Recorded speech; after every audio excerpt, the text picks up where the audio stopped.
नमस्कार मंडळी, श्री स्वामी समर्थ, जय जय स्वामी समर्थ. तर आज मी कारलं करणार आहे. हे असं कारलं करणार आहे की कसलं कडू लागत नाही अजिबात कारलं. तर आता कारलं मी चांगलं चिरून घेतलं आहे व लांबड्या फोडी करून घेतले त्या आणि त्यातलं आतलं सगळं बी काढलं. बी काढून कारल्यात मीठ टाकले. आता मीठ टाकून चांगलं मुराय ठेवायचं एक 10-15 मिनटं. कारण मुरलं का नाही त्याचं पाणी सुटलं का नाही की कडूपणा कमी येतो आणि कडूपणा कमी येतो. मग ती 2 वेळा असं पाण्यानं आपल्या धुवून घ्यायचं. कारण धुतलं का नाही त्यातला राहिलेला कडूपणा पुन्हा मग खरटपणा पण निघून जातो. ते पाणी सुटलेलं ते सगळं निघून जातं. त्यामुळं स्वच्छ पाण्याने 2 वेळा धुवून घेतलं. आता तव्यात कारलं टाकलं आहे कारण ते भाजून घ्यायचं असतं. त्यात काय घालायचं नाही, नुसतं मीठ आणि कारलं घालायचं, तेल घालायचं, ह्या मिरच्या.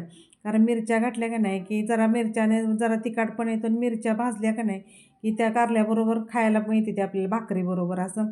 त्यासाठी त्या मिरच्या घातल्या, त्या देठासकट मिरच्या घातल्या त्या बघा. आणि असं कारलं करून बघा, एवढं छान कारलं होतं का नाही की अजिबात कडू लागत नाही. असं कारलं खातो का काय असं वाटतसुद्धा नाही, एवढं असं वाटतं. कारण आता ती एक पळीभर तेल घातलं बघा. त्यात तेलात चांगलं कारलं भाजून घ्यायचं. जेवढं चांगलं भाजलं का नाही तेवढं कारल्याचा कडूपणा सगळा निघून जातो. तर आता बघा कारलं भाजायलाच लागले बघा. आता शिजल्यासारखं म्हणजे शिजलेच बघा ते. जरा जरा कच्चं राहतं या, पण आता बघा शिजले बऱ्यापैकी मऊ झालं आहे ते. आणि आता मऊ झालं का नाही की जरा व्हायचं वरनं पाण्याचा शितुडा मीठ टाकलं आहे आता बघा. आता मीठ टाकून पुन्हा त्याच्यात जरा पाण्याचा शितुडा टाकायचा. मग पाण्याचा शितुडा टाकला का नाही की ते कच्चं असलं की शिजतं आणि मऊ होतं एकदम. त्यामुळं मऊ झालं का नाही मीठ लागलं की चांगलं लागतं एकदम टेस्टी. आणि बारक्या पोरांनी खाल्लं तरी कडू लागणार नाही असं हे कारलं होतं. एकदम छान कारलं होतं. आणि आता भाजलं बघा किती छान.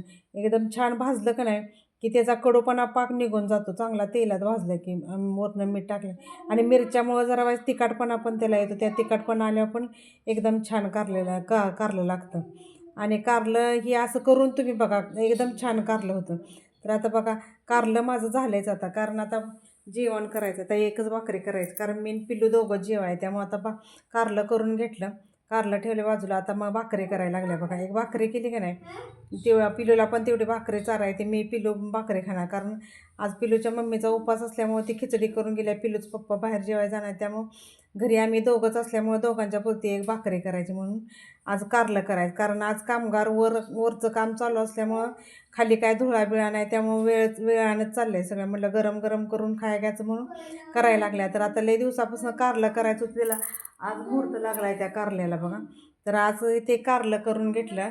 आता भाकरी बघा माझी झाली आहे. भाकरी करायला आता पिल्लूला जरा मीठ लावून तेल लावून भाकरी दिली का नाही की पिल्लू आवडीनं खातो भाकरी आमचा. आणि तेवढी भाकरी खाल्ली की मग त्याचं काय नसतंय.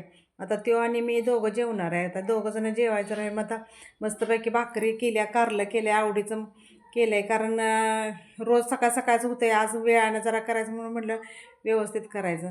तर आता बघा हे असं कारलं करून बघा तुम्ही कसलं कारलं होतं आहे ते. आणि एकदम टेस्ट छान लागते आणि आवडीनं खायासारखं ते कारलं आहे. आणि आता शिजलं आहे त्यामुळं कारलं मस्तच झालं आहे. माझा व्हिडिओ तुम्हाला कसा वाटला मला लाईक करा, कमेंट